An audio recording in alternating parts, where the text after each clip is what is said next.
Burglars. For some reason, people think cats want to become burglars. It happens more often than you think in games. Well, in this game, you're forming a group of burglars. Here's how it plays. In this game, you are using cats of different colors, basically. Each one has a different color / symbol to steal the golden balls of yarn.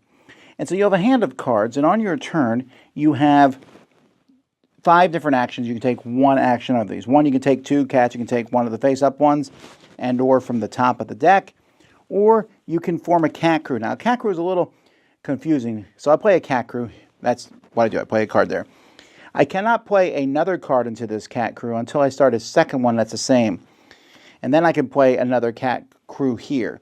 If I want to play one on this one, I have to have 2 that are the same before I can add one to this one, which then allows me to add another one to this one, which wouldn't be yellow. It would be a different color. Now, another action you can do is you can hide a golden ball of yarn underneath one of your piles. In the future, as an action, you can reveal that. And if it matches one of the colors there, so if I put it here, it's a golden ball of yarn and you keep it. And you have to get a certain number of golden balls of yarn, depending on the number of players, to win the game. So let's say 8 golden balls of yarn. If you have one that's not the color, it's a trap. Now, your opponent can call you out. Let's say my opponent thinks this is red or blue. They can discard a blue card from their hand to show that, and I'm like, yeah, it is a golden ball of yarn. It matched one of the colors. They get that instead of me. But if it's a trap, let's say I put it here, and I think it's definitely one of those, they would play that card. And by the way, they don't have to play a blue card. They would have to play all the cards there. They have to play a blue and red. So here, if they play an orange, yellow, and red, then I would say, nope, it's a trap, and then I can add this to one of my crews, starting another new crew here. And that's how the game is played. You're just going to go back and forth trying to bluff each other and play cards. There are all different color cats in the pile. There are even these magical cats, which can be any color. This game does not have that many rules, and yet every time I'm playing it, I'm like, what? Huh?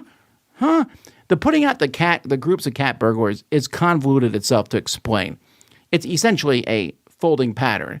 But the way they explain it, and you have to show people, and it's like, And then the whole game is really about bluffing, right? About, hey, I have a golden ball of yarn here, and I put it next to my red and blue cat, and I have a red one.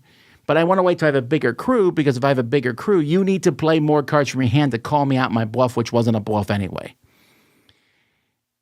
There's just no game here, really. There's a little bit of bluffing, but there's hundreds of games that are really good at bluffing. And playing the cards, it doesn't add anything to the game. And cats, lasers, it's not like it's terrible necessarily. It's not like a bad time when you're playing it, but it feels like there's so much to do about so little. So I have to give this one a 5 out of 10. I really can't recommend Cat Burglars.